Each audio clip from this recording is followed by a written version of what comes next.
在地新闻继续要来讲，这个疫情是冲击到全球的金融市场。政府救股市，一捆头开出着3贴的药方：第一，中央银行降息；第二，金管会有条件禁空令；第三，国安基金护盘。3贴的药方果然是应效。台北股市今仔日一开盘就大起135点，盘中一度大起566点。财政部长苏建荣讲，国安基金进场是超前部署，会以稳定市场为第一优先。今仔日的台北股市上尾也是大起552点，以9234点来收盘，收复到9000点的大关。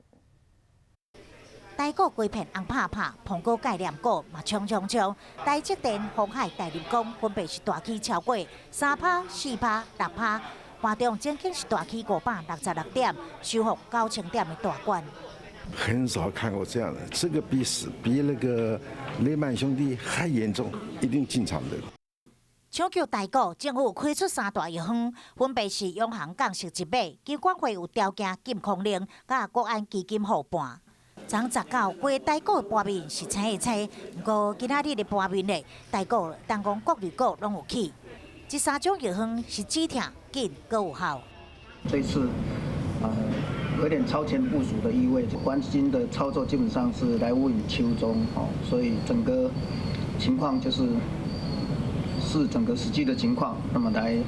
做操作。